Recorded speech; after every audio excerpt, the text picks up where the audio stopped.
नमस्कार, शाम के 6 बज गए हैं। आप देख रहे हैं लोकतंत्र। मैं हूं आपके साथ अंकित त्यागी। लोकतंत्र में आज बात होगी याकूब मेमन की कब्र पर शुरू हुई सियासत को लेकर।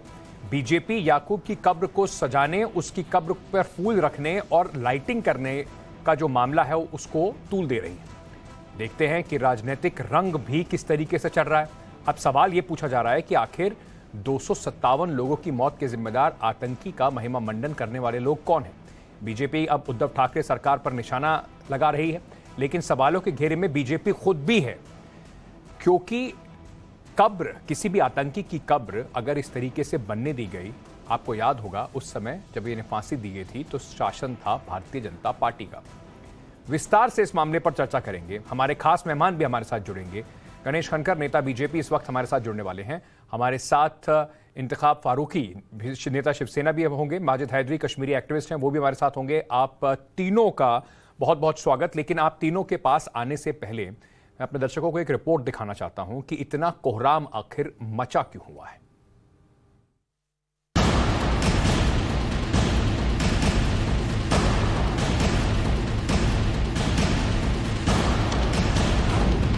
जिसने मुंबई दहलाया उसकी कब्र पर फूल क्यों?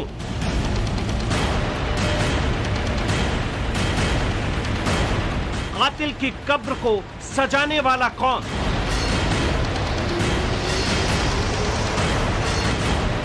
आतंकियों का महिमा मंडन करने वाला कौन है?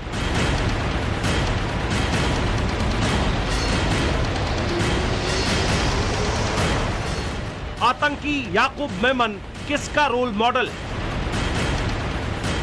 वही याकूब मेमन जिसने मुंबई को दहला दिया था, वही याकूब मेमन जिसे कोर्ट ने फांसी पर चढ़ाने का आदेश दिया था, वही याकूब मेमन जो 257 लोगों का हत्यारा था। उसी याकूब की कब्र को सजाया गया, लाइट लगाई गई, फूल चढ़ाए गए थे। सवाल ये कि जिसे अदालत ने भी सैकड़ों लोगों की मौत का जिम्मेदार माना, उसकी कब्र को इतना सम्मान क्यों दिया जा रहा है?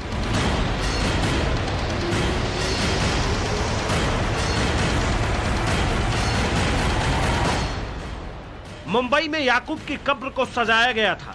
कब्र पर लाइटिंग की गई, टाइल्स लगाई गई। कब्र को मजार में बदलने का आरोप लगा। आतंकियों के सम्मान से नाराजगी बढ़ गई है। बीजेपी ने उद्धव सरकार को निशाने पर लिया है। जब उद्धव ठाकरे मुख्यमंत्री थे, उनके साथ राहुल गांधी का दल और शरद पवार जी का दल सत्ता साझा कर रहा था। उनके अगुवाई में यह कब्र मजार बन गई। कब्र पर राजनीति शुरू हुई। खबर पुलिस तक पहुंची तो पुलिस ने 5 महीने पहले जो याकूब की कब्र पर लाइटिंग लगाई गई थी उसे उतरवा दी। मतलब मार्च के महीने से लेकर अब तक याकूब मेमन की कब्र पर लाइटें जल रही थी, उसे पुलिस ने अब उतरवा दिया है।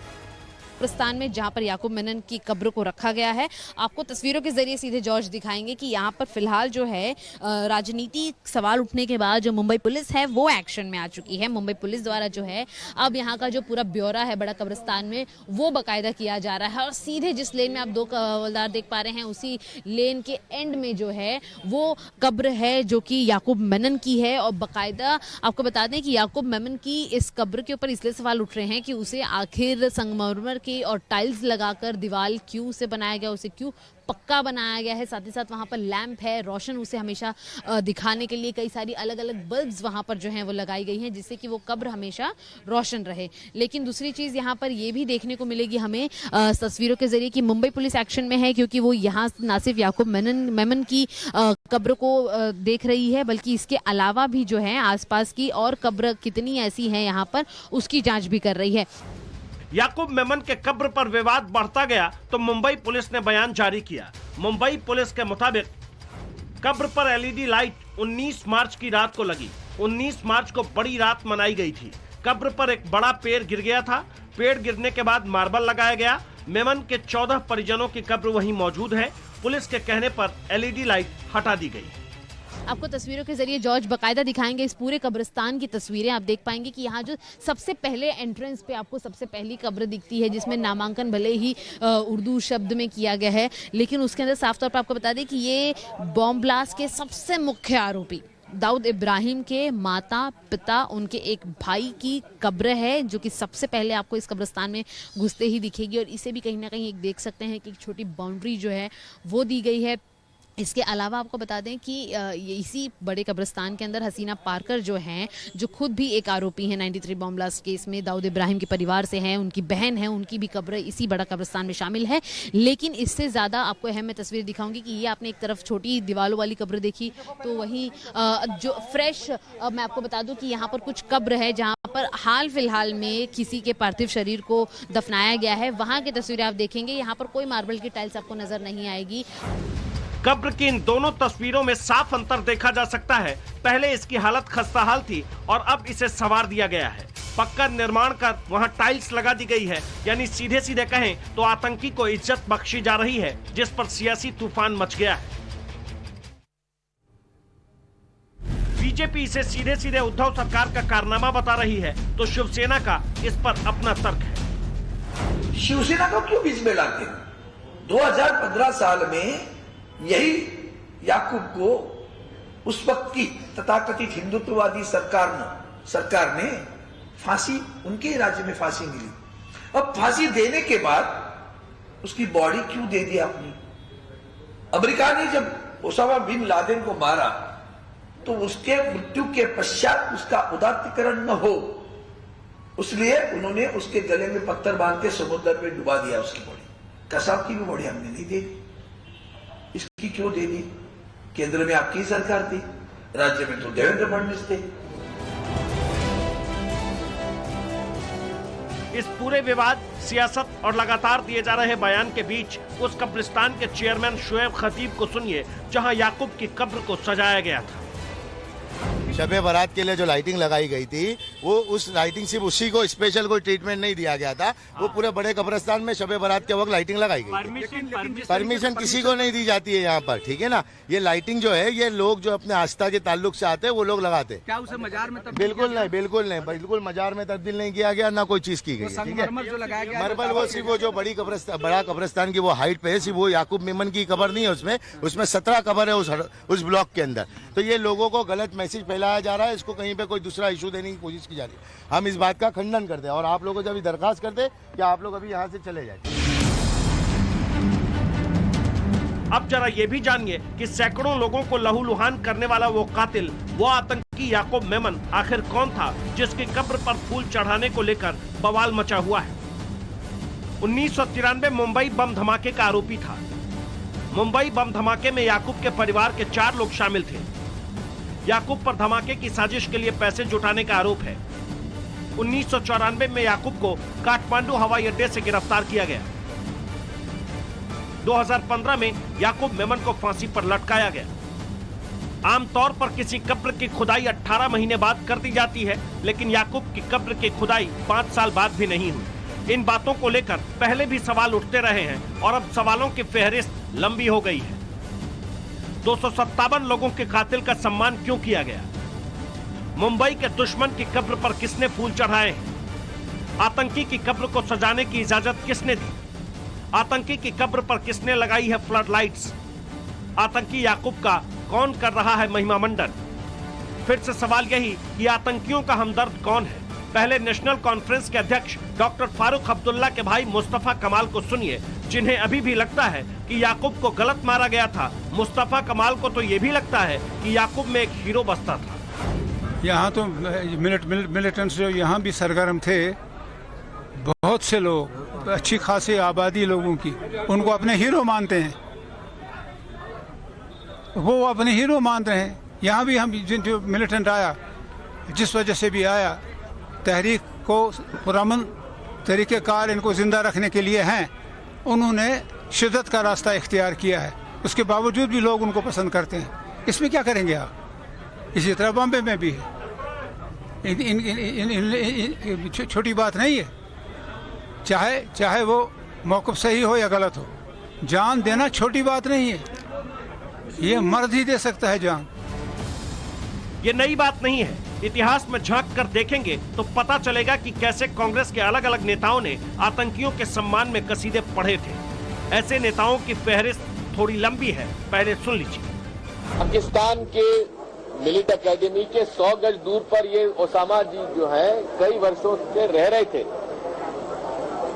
पाकिस्तान आर्मी क्या कर रही थी और पाकिस्तान सरकार क्या कर रही थी, उस पर आज प्रश्न चिन्ह लगता है। Papers pertaining to the detention of Sri Hafiz Sayyid in 2002 and 2009. From the papers given to us, it is clear that the detention of Sri Hafiz Sayyid in the aforesaid cases were for other reasons and not for his role as conspirator. हमने सोनिया गांधी जी से बात करी। सोनिया गांधी जी को उस हादसे की हमने तस्वीरें दिखाई तो उनके आंसू फूट पड़े और उन्होंने हाथ जोड़कर कहा कि ये तस्वीर मुझे मत दिखाओ। सियासत के लिए आतंकियों को भी जायज ठहराना अलग बात है, लेकिन इसका सामाजिक असर काफी अलग तरह से दिखता है। जिस मुंबई ब्लास्ट का आरोपी था याकूब मेमन, उसी ब्लास्ट में तुषार देशमुख की मां की मौत हुई। अब इस खबर से पीड़ित परिवारों का दुख पहले से ज्यादा बढ़ गया है। कोयला था, एक एक बॉडीज का कोयला हुआ था, इतना हॉरिबल सिचुएशन था, लोगों के शरीर के टुकड़े हुए थे।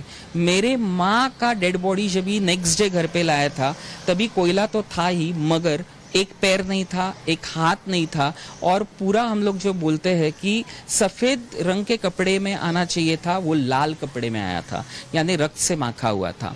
सो मेरी माँ तो 93 में शहीद हुई थी। जो मैंने सुना था वो तो बहुत ही शर्मदायक है कि उसकी कब्र को जितना सजाने वाले थे, ये तो गलत है, मगर हमारा विश्वास शासन के पास है कि शासन ये नहीं करवा के दी। अमेरिका ने दुनिया के सबसे खूंखार आतंकियों में से एक ओसामा बिन लादेन को मारने के बाद दुनिया को उसकी लाश का पता तक नहीं चलने दिया था। लेकिन हिंदुस्तान में कहानी थोड़ी उल्टी है। यहाँ आतंकियों के जनाजे में हजारों की भीड़ उमड़ती है, कब्र को फूलों से सजाया जाता है, कब्र पर लाइट और लैंप लगाए जाते हैं, और सबसे ज्यादा अफसोस की बात ये कि इस पर खूब सियासत भी होती है। मुंबई से शिवानी मिश्रा के साथ bureau report, times now, Navbharat. तो आपने देखा कि किस तरीके से इस पर अब सियासत हो रही है, लगातार इसके ऊपर जो बातें कही जा रही हैं। थोड़ी देर में, मतलब ये जो अगर आप पूरा मैं इसको बताएं अगर आपको, तो इस पर बीजेपी से भी कुछ सवाल उठाए जा रहे हैं और कुछ सवाल उठाए जा रहे हैं जहां तक कि उद्धव ठाकरे सरकार पर बीजेपी का हमला है। चलिए अब बात करते हैं और हमारे मेहमानों के पास चलते हैं।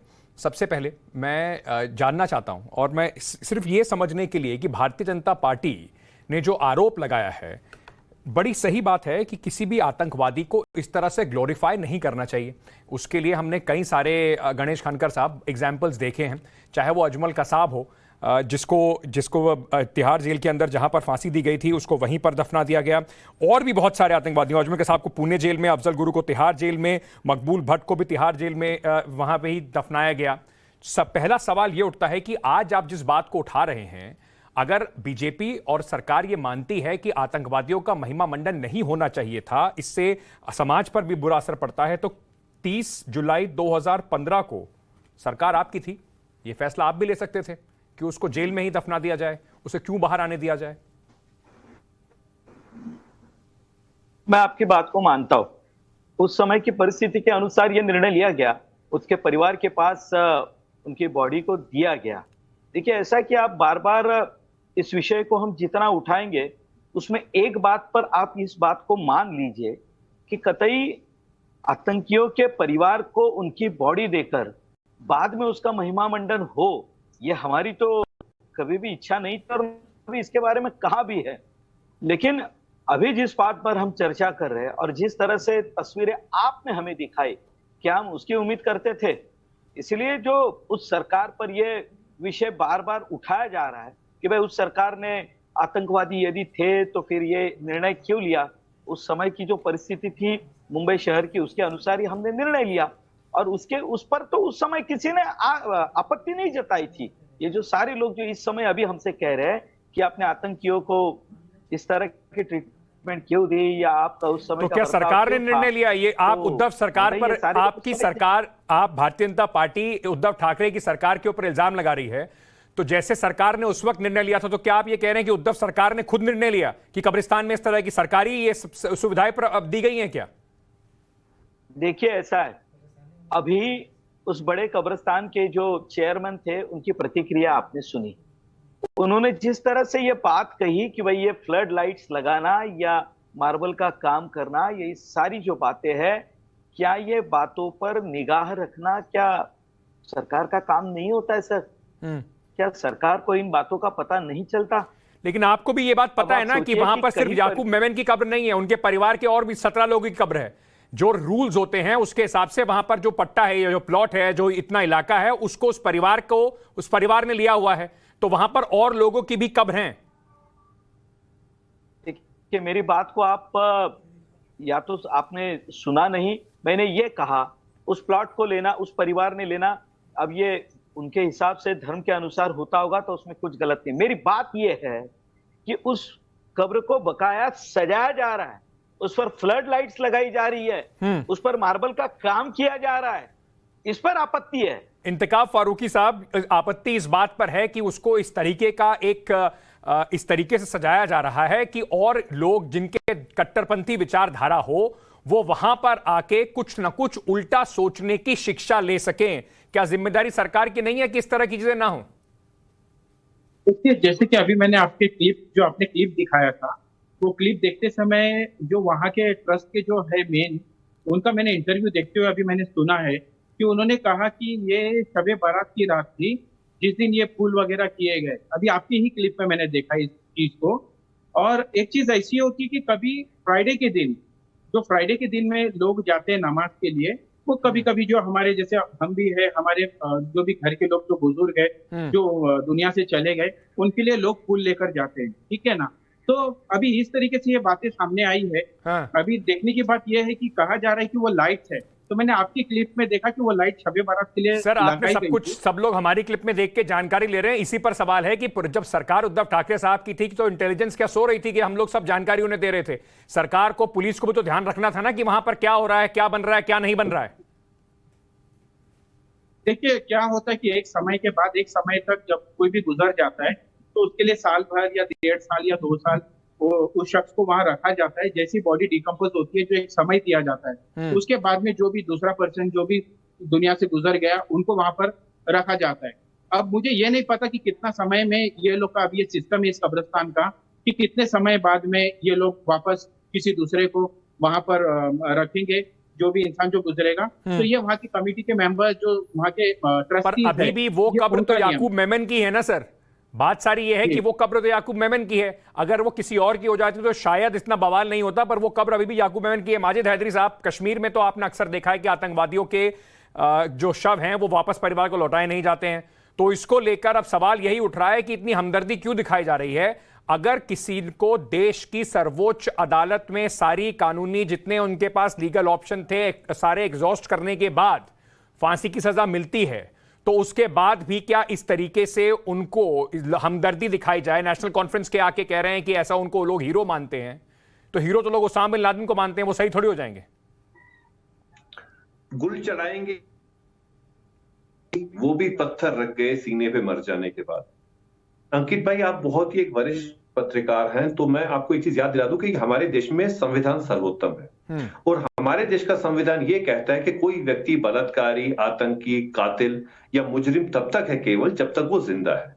जब वो मर गया उसका जो जुर्म है वो परलोक में साथ नहीं ले जाता। और दूसरी चीज, ये जो व्यक्ति था याकूब मेमन, इसको इसकी सजा मिल चुकी थी। उसके बाद देश का संविधान या ऑनरेबल सुप्रीम कोर्ट ये कहीं नहीं कहते कि आप उसकी कहीं कब्र नहीं बना सकते या उस पे कब्र पे मार्बल नहीं लगा सकते। पहले कानूनी पहलू था। अब दूसरी बात जो आपने कही, जी वहां मार्बल कैसे लगा और वहां ये लाइटें कैसे लगी। देखिए, मार्बल लगने का ये मामला है कि जब भी कोई व्यक्ति दफनाया जाता है तो साल भर में, 1.5 साल में, 2 साल में कभी भी वो कब्र दब सकती है, और जब वो दबती है उसमें छेद हो जाता है तो उसको हटाने के लिए ऊपर से पत्थर लगाना जरूरी बन जाता है। तो ये तो धार्मिक पहलू था। तीसरी चीज जो लाइट थी, वो कब्रिस्तान वालों ने खुद कहा कि जी वो शबे बारात के दिन, क्योंकि वो एक धार्मिक आस्था होती है, कोई भी, क्योंकि सुप्रीम कोर्ट इस चीज से रोकता नहीं कि अगर कोई आदमी अपनी जिंदगी में जिंदा होते हुए आतंकी था तो उसके मरने के बाद आप उसकी कब्र पे माजिद भाई, चला सकते। उनके परिवार का ऐसा मानना हो सकता है 247 लोगों की, 57 लोगों की हत्या करने वाले एक दोषी जिसको पाया गया हो, उसामा बिन लादेन के लिए भी फिर उनका परिवार आके यही आर्ग्यूमेंट दे सकता है। आप भी जानते हैं, मैं भी जानता हूं कि इससे कहीं ना कहीं आप मैसेज सोसाइटी में क्या देते हैं, यह बहुत जरूरी होता है। आप खुद नहीं चाहेंगे कि कोई, आप खुद नहीं चाहेंगे कि याकूब मेमन के रास्ते पर कोई भी, आप खुद नहीं चाहेंगे कि आपके परिवार से कोई याकूब मेमन के रास्ते पे चले। अगर उनकी कब्र को इस तरीके से मजार बनाया जाएगा तो क्या आपको लगता नहीं कि इस तरह का मैसेज दिया जाएगा? कानून मानू, अरे मैं लानत भेजता हूं अमेरिका पे जो मेरे अंबेडकर से मुंह पे सामने आए। मैं श्री अंबेडकर जी का आदर करता हूं, उनके कानून का आदर। श्री अंबेडकर जी का कानूनी, ये बात श्री अंबेडकर जी के कानून में ही, सुन लीजिए माजिद भाई आप भी सुन लीजिए। मतलब मैं और आप बोलते रहेंगे दोनों एक दूसरे पे, किसी को बात समझ में नहीं आएगी। आपको लगता है कि याकूब मेमन जैसे आतंकवादी की कब्र पे अगर महिमा मंडन होता है, लोग कल उसे मजार समझ के अगरबत्ती और फूल चढ़ाना शुरू कर देते हैं, आपको ठीक लगेगा कि उसकी विचारधारा पे आपके परिवार का कोई जाए? देखिए वो कभी नहीं होगा। ये तो बात का बतंगड़ भाजपा बना रही है, उसकी वजह है। देखिए कौन भाजपा बात का बतंगड़ बना रही है? जो भाजपा ग्लोरीफाई करती है महात्मा गांधी की हत्या में जो आदमी मुलविस था, जिसका नाम विनायक दामोदर सावरकर है, उस व्यक्ति का नाम आज टेक्स्ट बुक में लिखा जाता है कि वो बुलबुल पे उड़ता था। लेकिन यहां पर एक आतंकी जिसे सजा मिल चुकी है, उसके बारे में इसलिए मामला उठाया जा रहा है क्योंकि महाराष्ट्र का मामला है। हाँ। वो महाराष्ट्र जहां पे शिवसेना को धोखा दिया गया है, जहां पे उद्धव परिवार ठाकुर खानदान के, मैं बस क्योंकि कानून की बात करते हैं तो मैं कानून के हिसाब से बस एक फैक्ट आपका ठीक कर देता हूं। सावरकर को कभी भी महात्मा गांधी की हत्या के दोष में कोई ना तो सजा मिली, ना किसी कानून ने उनको दोषी पाया। मैं सिर्फ इस बात को क्लियर कर देता हूं, गोडसे के जो पूछने वाले हैं उनसे भी इसी तरह के सवाल पूछे जाते हैं और मैं हमेशा ये सवाल पूछता हूं। सिर्फ एक फैक्ट क्लियर कर रहा था। गणेश खानकर जी, सरकार तो अब आपकी है, अब इसको बीजेपी जो उठा के पूरा उबाल लेकर आ रही है, सरकार भी आपने बना ली, उद्धव ठाकरे से सत्ता भी छीन ली, तो क्या अभी से ये मान के चला जाए कि उबाल पे इसलिए रखना है क्योंकि इसका राजनीतिक फायदा उठाना है? नहीं, देखिए एक बात मैं स्पष्ट कर देना चाहता हूं। देखिए राजनीतिक फायदा करते समय किस बात की राजनीति करना, ये हमें बिल्कुल पता है। इन सारे किसी के धर्म के आस्था पर चोट लगाकर राजनीति करना, ना तो ये भारतीय जनता पार्टी ने कभी किया है, ना भविष्य में हम करेंगे। हमारी करतूत पर हमें सर पूरा भरोसा है। इन सारी चीजों से राजनीतिक समय निकाला जा सकता है, लंबे समय तक आप राजनीति नहीं कर सकते। अभी पहला सवाल ही जो आपसे पूछा था कि कब्र, आपने लाश क्यों दी, उसके शव को क्यों दिया गया, उसने कहा परिस्थिति ऐसी थी। तो परिस्थिति और राजनीति दोनों को अपने हिसाब से जोड़ जाड़ के अगर आप कोई आर्ग्यूमेंट देंगे तो उसको आर्ग्यूमेंट का कोई लॉजिकल बेस रह नहीं जाता है। आप तीनों का बहुत बहुत शुक्रिया। मुझे एक ब्रेकिंग न्यूज इस वक्त आ रही है, मुझे उसकी तरफ जाना है। भारत और चीन से बातचीत से जुड़ी हुई एक बड़ी खबर इस वक्त आ रही है। PP-15 से पीछे, पॉइंट जो 15 है उससे पीछे हटकर दोनों देशों की सेनाएं जो हैं उसे हटाने की बात कही जा रही है। पूर्वी लद्दाख में गोगरा हॉट स्प्रिंग्स PP-15 से सेना का हटना जो है वो शुरू हो चुका है। कमांडर लेवल की बैठक के बाद ये बड़ा फैसला लिया गया है और आप ये मान के चलिए कि 16वें दौर की इस बातचीत में जो सहमति बनी है, ये भारत और चीन के बॉर्डर पे जो तनाव था, जो रिश्ते हैं, उसके ऊपर बहुत बड़ा असर आने वाला है। कम से कम अभी देखा जा रहा है कि इस पर थोड़ा सा जो टेंशन्स थी उन्हें कम करने की ये बहुत बड़ी कवायद मानी जा रही है। 2020 में जो PP-15 है वहां पर तनाव के आखिरी पोस्ट था, वहां से अब दोनों सेनाएं थोड़ा पीछे हटने को तैयार हो गई हैं। इसको कहीं ना कहीं जो अभी तक का जिस तरीके का तनाव बना हुआ था उसको कम करने की कवायद के रूप में देखा जा रहा है। चलिए छोटा सा एक ब्रेक ले लेते हैं और ब्रेक के बाद वापस आते हैं और आपको बताएंगे आज प्रधानमंत्री नरेंद्र मोदी 75 साल आजाद हुए देश को हो गए हैं, उसके बाद एक नया पन्ना इतिहास में जोड़ने जा रहे हैं, कर्तव्य पथ। अब से कुछ ही देर में प्रधानमंत्री Narendra Modi central Vista Avenue का उद्घाटन करेंगे। नेताजी सुभाष चंद्र बोस की मूर्ति का अनावरण होगा और साथ ही साथ यहां पर कर्तव्य पथ, जी हां, राजपथ का जो नाम बदलकर कर्तव्य पथ किया जाएगा, उसका भी आधिकारिक तौर पर प्रधानमंत्री नरेंद्र मोदी उद्घाटन करेंगे। चंद मिनटों बाद कर्तव्य पथ में तब्दील हो जाएगा राजपथ और इस तरह से आजादी के अमृत महोत्सव में एक और जो कोशिश की जा रही है, आज़ादी के जो धरोहर है उसे सजो के रखा जाए, एक नए पन्ने को उसमें जोड़ा जाए। इसी को लेकर अब एक नया आप देखेंगे कर्तव्य पथ, एक नई जिस तरीके से उसको बनाया गया है, पहली बार वो जनता के सामने आज आएगा और कल से आम नागरिकों के लिए खुल जाएगा। टाइम्स ऑन भारत पर जो कर्तव्य पथ के शुभारंभ से पहले की जो तस्वीरें हैं वो भी आपको दिखाएंगे। फिलहाल आपको सीधे लिए चलते हैं हमारे सहयोगियों के पास जो इस वक्त जुड़ रहे हैं सेंट्रल विस्टा कर्तव्य पथ से। कुंदन मेरे सहयोगी इस वक्त हमारे साथ जुड़ रहे हैं। कुंदन, कार्यक्रम शुरू होने में बस कुछ ही समय रह गया है। कोशिश ये की जा रही है कि एक नया पन्ना कम से कम भारत के इतिहास में दिया जाए, एक नए शुरुआत जो है राजपथ से कर्तव्य पथ की ओर लेके जाई जाए।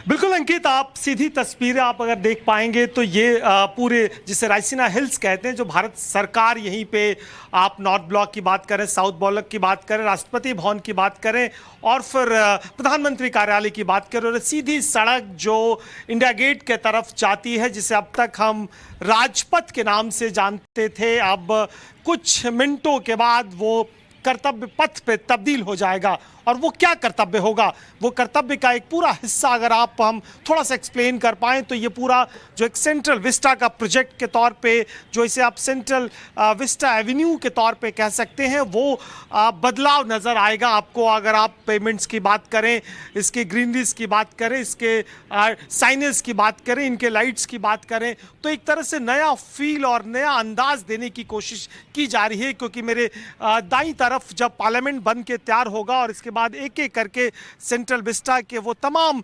मंत्रालयों के जो मुख्यालय बनेंगे, वो अपने आप एक नया दिल्ली होगी, अपने आप एक नई राजधानी होगी। और जब प्रधानमंत्री कहते हैं कि देश 75 साल अमृत महोत्सव में आने वाले शताब्दी ईयर की तरफ कन्वर्ट बढ़ रहा धीरे धीरे, तो वो भारत गुलामी के दास्ता से निकलकर एक अलग अपने आप में भारत होगा। कार्यक्रम की बात करें तो ठीक इस तरह के दूसरे तरफ इंडिया गेट के लॉन में वो मुख्य कार्यक्रम है जहाँ पे प्रधानमंत्री आएंगे। और प्रधानमंत्री के कार्यक्रम की बात करें तो मोटे तौर पे 3 कार्यक्रम हैं। इस सड़क का नाम बदल के कर्तव्य पथ करना राजपथ को, ये पहला कार्यक्रम होगा। इसके बाद जो ठीक इसके बाद इंडिया गेट के दूसरी तरफ और जो कैनोपी दिख रही है, जहाँ पे आज सुभाष चंद्र बोस की प्रतिमा का अनावरण किया जाएगा, वो एक दूसरा कार्यक्रम होगा। और एक तरह से ये लॉन पब्लिक के लिए फिर से ओपन कर दिया जाएगा। लेकिन जो पुराने तरीके से होता था उसमें थोड़ी सी बंदिशें होंगी, क्योंकि सरकार की कोशिश है या प्रशासन की कोशिश होगी कि कम से कम ये जो नया इंफ्रास्ट्रक्चर खड़ा किया गया है उसकी मेंटेनेंस की जा सके, उसको बेहतर किया जा सके और एक तरह से कोई गंदगी या फिर एंटी सोशल एलिमेंट्स आके फैलाते हैं वो न किया जा सके। बने रहिए हमारे साथ। ये इंडिया गेट पर जो लॉन्स है वहां पर पिकनिक मनाने की शायद हम सबकी बड़ी पुरानी यादें होंगी। दिल्ली के अंदर जो भी रहा होगा उसको वहां पर कभी ना कभी इंडिया गेट में जरूर वहां पर गए होंगे पिकनिक मनाने के लिए। उसमें अब कुछ तब्दीली जरूर आ जाएगी। ये दिल्ली के लिए, देश के लिए एक बड़ा पब्लिक स्पेस हुआ करता था एक जमाने में। लेकिन आगे थोड़ा बढ़ने से पहले एक बार एक्टर जो कंगना रनौत हैं, वो उद्घाटन के मौके पर कंगना रनौत भी वहां पहुंची हैं। उन्होंने क्या कहा इस पर मौके पर, वो आपको सुनवाते हैं। It is a historical moment और हमारे लिए, जैसा कि मैं हमेशा से कहती आई हूँ कि जो हमारे देश के प्रतिनिधि हैं और जिस तरह का वो हमारे लिए एक मार्ग बना के जाएंगे, चाहे वो राजपथ हो या कर्तव्य पथ हो, जो भी बना के जाएंगे, आने वाली जनरेशन उसी पे ही चलेंगी। तो ये मार्गदर्शन है हमारा और हमारे लिए बहुत ही सौभाग्य का दिन है सबके लिए। और नेताजी के बारे में तो मैं हमेशा ही खुल के बोलती आई हूँ और उसके करके मैं I was in trouble also. मैंने तो कहा कि मैं गांधीवादी नहीं हूँ, मैंने तो हमेशा ही कहा कि मैं नेतावादी हूँ। तो उसके लिए मुझे बहुत ज़्यादा मुश्किलों का भी सामना करना पड़ा। कई समन आ गए थे मेरे ऊपर और ऑलमोस्ट जेल में डाल दिया गया था मुझे। मेरे घर पे पुलिस पहुंच गई थी। तो लोग हर्ट हो जाते हैं, लेकिन हर एक की अपनी मेंटालिटी होती है। मैं उन लोगों में से हूँ जो ये विश्वास रखती हैं कि मुझे खून दो, मैं तुम्हें आज़ादी दूंगा। उस तरह की मैं विचारधारा वाली हूँ। और नेताजी को जो हम यहाँ पे स्थापित कर रहे हैं, ये सिर्फ एक मूर्ति नहीं है, ये एक आइडियोलॉजी है, ये एक जीवन जीने का एक तरीका है, ये एक अपने आप में ही एक फ़िलॉसफी है जो हम लोगों को यहाँ पे ये जो पूरी मूर्ति है, जिस तरह की स्कल्पचर है, यहाँ होने से उनका एक हमारे मन में विचार रहेगा, एक विचारधारा बनेगी। तो ये बहुत ही ऐतिहासिक दिन है और इसका हिस्सा बन के मैं अपना ही सौभाग्य मानती हूँ। कंगना, जो भूमिका रही है नेताजी की आज़ादी में, लगता है कि अब वो भूमिका नई पीढ़ी वो भूमिका जान पाएगी नेताजी की? हमें देखिए, मुझे हमेशा से ही मैंने हमेशा से ही कहा है कि हमें जो है आज़ादी वो नेताजी की वजह से, उनकी तरह कई क्रांतिकारी चाहे वो सावरकर हो, उनकी वजह से ही मिली है। हमें आज़ादी मांगने से नहीं मिली है, हमने आज़ादी अपने हक से ली है।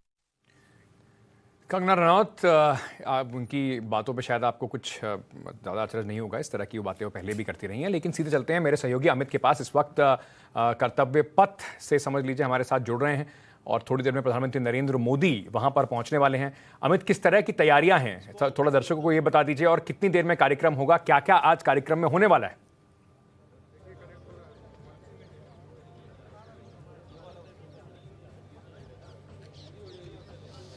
जी देखिए, थोड़ी देर में कार्यक्रम शुरू होने वाला है। ठीक 7 बजे ये कार्यक्रम शुरू होगा और सबसे बड़ी बात की जिसका इंतजार सबको था कि सुभाष चंद्र बोस की प्रतिमा का अनावरण करने वाले हैं। 28 फीट ऊंची प्रतिमा, वो भी जो इंडिया गेट है। अगर आपको मैं पीछे दिखाना चाहूँ, जो पीछे ठीक इंडिया गेट है उसके पीछे आप वो प्रतिमा भी देख रहे होंगे जिनका अनावरण होने वाला है। और ये जो प्रतिमा है 28 फीट ऊंची प्रतिमा है जिसका अनावरण होगा। तो ये सबसे महत्वपूर्ण चीज़ है। और आप कह सकते हैं कि ये एक जो हमेशा प्रधानमंत्री कहते थे कि देश की जो आज़ादी में जिन लोगों ने योगदान दिया है उसमें से कई लोगों को वो नहीं मिली, वो सम्मान नहीं मिला जो उनके जिसके हकदार थे। और ये मंच देखिए तैयार है, यहाँ पर तमाम केंद्रीय मंत्री मौजूद हैं और लोग आ रहे हैं। कंगना रनावत आई हुई है, तमाम लोग हैं। और कंगना रनावत ने बातचीत में ये कहा भी कि ये सिर्फ प्रतिमा नहीं बल्कि एक आइडियोलॉजी है, क्योंकि एक आइडियोलॉजी के तौर पर इसको जाने। जिन्होंने कहा था कि तुम मुझे खून दो मैं तुम्हें आज़ादी दूंगी, और कंगना ने कहा कि इसी बात को मैं मानती भी हूँ। तो ये तमाम लोग यहाँ पर हैं। और सबसे बड़ी बात की जो गुलामी की प्रतीक के तौर पर, उनके पहचान के तौर पर, उनके निशान के तौर पर जो चीज़ें थी, प्रधानमंत्री ने अपने भाषण में, लाल किले के भाषण में ये कहा था कि उन चीज़ों को हटाने का वक्त है। जो अगले 25 साल है, जब हम 100 साल मनाएंगे तब ऐसे प्रतीक को हटा देना चाहिए। उसमें से एक प्रतीक राजपथ, जिसको कहा जाता है कि राज करने के लिए ये पथ है, किंग्सवे का हिंदी रूपांतरण था, उसको बदलकर कर्तव्य पथ कर दिया गया है। तो आज खास दिन है जब सेंट्रल विस्टा एवेन्यू जो कि कर्तव्य पथ है उसको देश को समर्पित करेंगे और साथ ही साथ सुभाष चंद्र बोस की प्रतिमा का अनावरण होगा। तो कार्यक्रम 7 बजे है और 7 बजे ठीक यहाँ पर प्रधानमंत्री नरेंद्र मोदी यहाँ पर मौजूद होंगे। इसके बाद जब वो अनवील करेंगे, इसके बाद इस प्रतिमा के पीछे जो आप देखा, जो दिखाया हमको मूर्ति है 28 फीट ऊंची होगी। इसके बाद इंडिया गेट के पास बने स्टैंड प्लाजा का निरीक्षण करेंगे। एनडीएमसी के बच्चों द्वारा एक जो कार्यक्रम होगा, डांस होगा, वो देखेंगे। इसके अलावा कैनल ब्रिज के पास जाएंगे जहाँ पे श्रमजीवी होंगे। श्रमजीवी यानी कि जो इस पूरे कार्यक्रम, जो पूरे कर्तव्य पथ को बनाने में उन्होंने जो बड़ी भूमिका निभाई है, वो श्रमजीवी जिन्होंने अपना योगदान दिया है, उनसे मिलेंगे, उनसे बातचीत करेंगे। और इसके बाद वो मंच पर पहुंचेंगे और 8 बजे भाषण होगा और आखिर में ड्रोन शो होने वाला है। तो एक खास मौका है और खास तैयारी है। बस थोड़ी देर में इंतजार है प्रधानमंत्री नरेंद्र मोदी का जो ट्रेडमार्क स्टाइल है, किसी भी एक इवेंट को प्रधानमंत्री नरेंद्र मोदी किस तरीके से अपना बना लेते हैं, कोशिश करते हैं उससे जनता से कनेक्ट कर पाएं और कहीं ना कहीं उससे उसी ट्रेडमार्क स्टाइल में जैसे रोड शो होगा, भाषण होगा, वही आज भी आपको देखने को मिलेगा। कर्तव्य पथ जो है वो राजपथ से अलग कैसे है, ये सबके सब मन में सवाल होगा। क्या क्या चीजें बदली गई हैं? आपको प्रधानमंत्री नरेंद्र मोदी शुभारंभ करें उससे पहले कर्तव्य पथ में क्या बदलाव किए गए हैं, ये रिपोर्ट देखिए। देश की जनता का लंबा इंतजार आज खत्म होने जा रहा है। आज प्रधानमंत्री Narendra Modi central Vista Avenue के एक चरण का उद्घाटन करने जा रहे हैं। कैसे ये सेंट्रल विस्टा एवेन्यू का चरण खास है, क्या बदलाव 19 महीनों के काम के बाद हुए हैं, वो टाइम्स नाउ नवभारत की टीम आपको दिखाने जा रही है। पूरा का पूरा जो एरियल व्यू है वो उससे आप समझ पाएंगे कि आखिर आपके लिए जब कल आप वहां पर पहुंचेंगे तो क्या कुछ नया देखने को मिलेगा। ये तस्वीरें आप देख सकते हैं, राष्ट्रपति भवन से लेकर इंडिया गेट तक की 3.5 किलोमीटर लंबा ये स्ट्रेच यहां पर रहने वाला है जो बनाया गया है। बेहद खूबसूरती से इसको बनाया गया है। दोनों ओर लोगों के बैठने की व्यवस्था होगी, पार्किंग की व्यवस्था की गई है। नए सिरे से यहां पर फूड स्टॉल्स जो है वो लगाए गए हैं। और शुरुआती दौर में अगर बात करते हैं तो इस पूरे के पूरे एरिया में, जो ये पूरा एरिया आप यहां पर देख पा रहे हैं, यहां सुरक्षा व्यवस्था बेहद चाक चौबंद रखी जाएगी ताकि किसी भी तरह से ऐसी कोई घटना या दुर्घटना ना हो जिसकी यहां पर आशंका जो है कई लोगों की ओर से जताई गई थी, क्योंकि जो चीजें हैं वो नई बनाई गई हैं। हरित क्षेत्र पूरा देखिए यहां पर है, करीब 4100 पेड़ जो हैं वो यहां पर मौजूद हैं। सारी चीजों का ध्यान रखा गया है और उसी के साथ में इंडिया गेट से लेकर राष्ट्रपति भवन तक हर ओर आपको वो इमारतें नजर आ जाती हैं। नेशनल म्यूजियम हो, कृषि भवन यहां पर हो, इसके अलावा रेल भवन की अगर हम बात करते हैं, और कई ऐसी इमारतें देखिए जो इस रीडेवलपमेंट में नए सिरे से बनाई जानी है। आज का ये लंबा इंतजार खत्म हो जाएगा, लेकिन इस एरियल व्यू के जरिए आप ये समझ सकते हैं कि कैसे 19 महीनों के बाद जो बदलाव होगा वो बेहद खूबसूरत होगा, एक नए अनुभव के तौर पर जनता के लिए और उन लोगों के लिए जो भारत पहुंचते हैं, घूमने के लिए दिल्ली आते हैं, उनके लिए ये अनुभव बेहद नया होने वाला है। तो चलिए, प्रधानमंत्री नरेंद्र मोदी अगले 28 मिनट में, 19 मिनट में बल्कि यहां पहुंच जाएंगे। उससे पहले टाइम्स नाउ नवभारत के कैमरे जो हैं कर्तव्य पथ के कोने कोने की तस्वीरों को रिकॉर्ड करने के लिए हमारी सहयोगी ज्योति मिश्रा वहां पर पहुंची। राजपथ टू कर्तव्य पथ, इस रिपोर्ट में। भारत के लोकतंत्र में आज का दिन बेहद अहम रहने वाला है, क्योंकि प्रधानमंत्री नरेंद्र मोदी अपने dream project central Vista redevelopment को आज नए आयाम तक पहुंचाने वाले हैं और एक बड़ा फेज जो बनकर तैयार हो चुका है वो जनता को समर्पित किया जाएगा। नमस्कार, टाइम्स नाउ नवभारत पर आप सबका स्वागत है। आपके साथ मैं हूं ज्योति मिश्रा। नमस्कार, मैं हूं रविकांत राय और आज का दिन इसलिए बेहद खास हो जाता है क्योंकि इस प्रोजेक्ट को लेकर बहुत सारे विवाद हुए, बावजूद इसके इसका पहला फेज ज्योति बनकर तैयार हो गया है और इस वक्त हम उसी सेंट्रल विस्टा एवेन्यू के अंदर हैं और उसकी एक एक बारीकी हम दोनों आपको बताएंगे कि आखिरकार क्या कुछ यहाँ पर बदला है। बिल्कुल, और सबसे पहले आपको बता देते हैं कि दरअसल सेंट्रल विस्टा है क्या। हमारे दाईं तरफ आप जो ये सड़क देख रहे हैं ये है राजपथ, लेकिन अब इसका नाम बदल दिया गया है और इसे अब देश की जनता जानेगी कर्तव्य पथ के नाम से। और इस वक्त मैं आपको ये तस्वीरें जो अगर दिखाऊं कि मेरे दाईं तरफ आप देख पाएंगे कि इंडिया गेट मौजूद है और अगर कैमरा जूम कर तस्वीरें दिखा सके और इंडिया गेट से लेकर मेरे बाईं तरफ आप देख पाएं तो देश का जो सेंटर है यहाँ पर आप देख पाएंगे राष्ट्रपति भवन वहां पर मौजूद है और ठीक सिधाई में लगभग 3 किलोमीटर का जो ये डिस्टेंस है इसे सेंट्रल विस्टा कहा जाता है। इसके लेफ्ट और राइट, दाएं बाएं दोनों तरफ जो जगह है, जो बिल्डिंग्स, जो ऑफिसेज, गार्डन्स, प्रीमाइसेस आते हैं, ये सेंट्रल विस्टा प्रोजेक्ट के तहत आते हैं, जिसे कॉलोनियल रूल में ब्रिटिश सरकार के दौरान एडविन लुटियन ने डिजाइन किया था, क्योंकि देश को जरूरत थी एक ऐसे केंद्र की जहां से तमाम प्रशासनिक कार्रवाइयों को, अलग अलग विभागों की कार्रवाई को अंजाम दिया जा सके और इसीलिए वो एडमिनिस्ट्रेटिव सेंटर बनाया गया, लुटियन जोन यानी कि सेंट्रल विस्टा। और बहुत ही कुछ खूबसूरत तस्वीरें जो अब तक आपने नहीं देखी होंगी, जो राजपथ का नाम बदलकर कर्तव्य पथ हो गया है और यहाँ पर क्या कुछ बदला है वो हम अपने दर्शकों को दिखाने का प्रयास कर रहे हैं। ये कर्तव्य पथ का लॉन है और देखिए यहाँ पर ग्रीनरी का ज्योति बहुत ख्याल रखा गया है। जो भी यहाँ पर रीडेवलपमेंट हुआ है इसमें एक भी पेड़ काटे नहीं गए हैं, ये सबसे महत्वपूर्ण बात है। इसके साथ ही अगर हमें आपको दिखा पाएं तो ये लाइटिंग देखिए, चूंकि दिन का वक्त है इसलिए आपको लाइट दिखाई नहीं दे रही होगी, लेकिन ये सारी लाइटें जो हैं वो हेरिटेज हैं और सिक्योरिटी के पुख्ता इंतजाम किए गए हैं और इस वक्त ड्रिल चल रही है क्योंकि प्राइम मिनिस्टर आज इसको इनॉग्रेट करने वाले हैं। तो चलिए आपको लेकर चलते हैं उस कैनाल के पास। जो आप एरियल व्यू देख रहे हैं वो कैसा दिखाई देता है और यहाँ पर लोगों के बैठने के लिए और जो सैलानी आते हैं उनके लिए किस तरीके का पाथवे जो है वो डिजाइन किया गया। बहुत ही खूबसूरत तस्वीर। अगर आप लंबे समय के बाद यहाँ पर आएंगे तो आपको यकीन नहीं होगा कि इतना बदल चुका है कर्तव्य पथ। तो ज्योति, आगे की तस्वीरें आप भी डिस्क्राइब कीजिए। तो 2 साल से जनता जिस पल का इंतजार कर रही थी, क्योंकि देश भर से जो टूरिस्ट दिल्ली आते हैं वो लुटियन जोन, वो सेंट्रल विस्टा इलाके में हर हाल में आते हैं, यहाँ सेल्फीज लेते हैं, तस्वीरें लेते हैं, क्योंकि वो उनके लिए एक यादगार पल बन जाता है।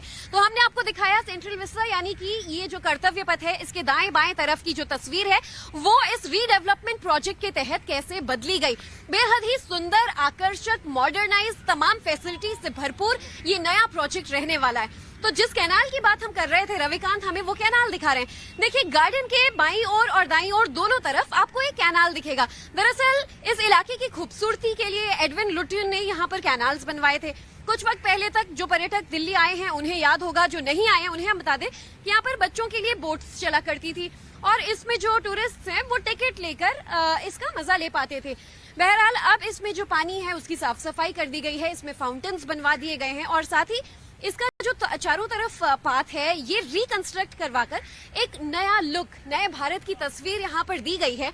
और अगर आप जूम कर देख पाएं तो एक कैनाल के ऊपर कनेक्टिंग पाथवे बना दिया गया है, यानी कि आप कैनाल के ऊपर से अब आप दोनों पाथवे को क्रॉस करते हुए एक तरफ से दूसरी तरफ बेहद ही आसानी से जा पाएंगे और दोनों तरफ जो कैनाल मौजूद है उस तरफ कुछ उन दोनों में कुछ इसी तरह की खूबसूरती अब देखने को मिल रही है। बिल्कुल ज्योति, और एक और तस्वीर देखिए, ये जो पाथवे है ये बिल्कुल नया बना है और आपने देखा होगा अगर पहले तो इस तरीके का स्ट्रक्चर नहीं था, ये ग्रेनाइट के पत्थर जो हैं वो इस्तेमाल किए गए हैं। अगर आप कर्तव्य पथ के किसी एक लॉन में एंटर करते हैं और आपको किसी दूसरे साइड जाना है तो ये पाथवे जो है वो सीधे इस पूरे एरिया को कनेक्ट करता है। जिस टेम्पररी स्ट्रक्चर की हम बात कर रहे थे ज्योति, जब भी 26 जनवरी की परेड यहाँ पर राजपथ पर हुआ करती थी, जो अब कर्तव्य पथ हो गया है, वो टेम्पररी स्ट्रक्चर हटाकर यहाँ पर परमानेंट जो है वो बनाया गया है और आपको एक तरफ से दूसरे तरफ जाने के लिए यहाँ पर परमानेंट स्ट्रक्चर अब साफ तौर पर दिखाई दे रहा है जो बनकर तैयार हो गया। तो एक क्रॉस पाथवे वहां बनवा दिया गया जो रविकांत हमें दिखा रहे हैं, और अब हम आपको दिखाते हैं कि किस तरह से ये जो रास्ते यहाँ बना दिए गए हैं ये गार्डन्स को आपस में इंटरकनेक्ट कर रहे हैं। एक बेहद ही सौंदर्यीकरण के तहत खूबसूरत तस्वीर यहाँ नजर आ रही है।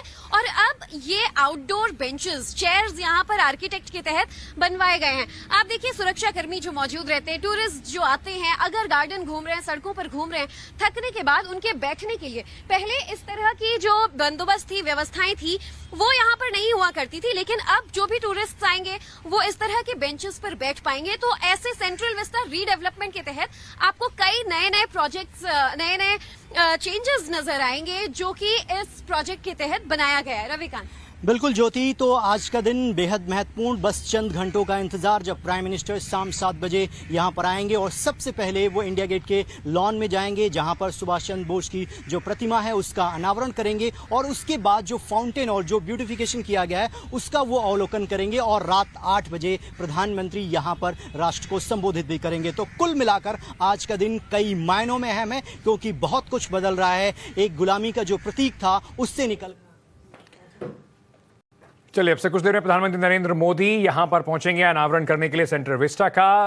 पूरी खबर और लाइव एक्शन के साथ मेरे सहयोगी अनंत आपके पास आने वाले हैं।